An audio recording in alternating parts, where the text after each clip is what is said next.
മട്ടന്നൂർ മണ്ഡലം LDF സ്ഥാനാർത്ഥി VK സനോജിന്റെ തെരഞ്ഞെടുപ്പ് പ്രചരണാർത്ഥം ഇടതുപക്ഷ ജനാധിപത്യ മുന്നണി തെരഞ്ഞെടുപ്പ് പൊതുയോഗം പടിയൂരിൽ CPIM കേന്ദ്ര കമ്മിറ്റി അംഗം വിജു കൃഷ്ണൻ ഉദ്ഘാടനം ചെയ്തു.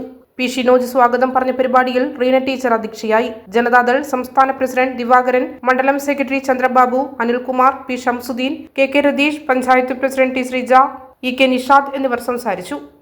ഒപ്പുവെച്ചാൽ കേരളത്തിലെ കർഷകർ ദുരിതത്തിലാവും, കടക്കെണിയിലാവും, ആത്മഹത്യ ചെയ്യേണ്ടി വരും എന്ന മുന്നറിയിപ്പ് നൽകിയിരുന്നെങ്കിൽ പോലും അവരത് ഒപ്പിട്ടു. എന്താണ് അന്ന് ആന്റണിയും ഉമ്മൻചാണ്ടിയൊക്കെ പറഞ്ഞത്? ആന്റണിയും ഉമ്മൻചാണ്ടിയൊക്കെ അന്ന് പറഞ്ഞത് ഇടതുപക്ഷം ചൈനക്ക് വേണ്ടിയാണ് ഇതിനെ എതിർക്കുന്നത്. ഇന്നിപ്പോ കർഷകരുടെ വോട്ട് അഭ്യർത്ഥിച്ചു വരാൻ പോകുന്നു. രാഹുൽ ഗാന്ധിയും നരേന്ദ്രമോദിയും ഒക്കെ വന്നിരിക്കുന്നു. റബ്ബർ കർഷകരുടെ സ്ഥിതി എന്താണ്? 2011 230 രൂപയായിരുന്നു ഒരു കിലോ റബ്ബറിന്റെ വില.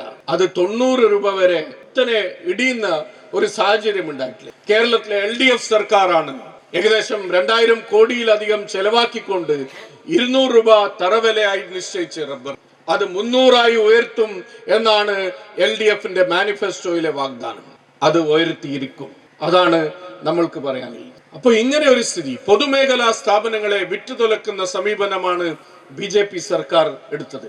അതിനെതിരെ സമരങ്ങൾ ഉയർത്തിക്കൊണ്ടുവന്നതാണ്. കർഷകരെ എല്ലാവരെയും ചേർത്തുകൊണ്ട് കർഷകരും തൊഴിലാളികളും കർഷക തൊഴിലാളികളും യോജിച്ച സമരങ്ങൾ നമ്മൾ നടത്തി.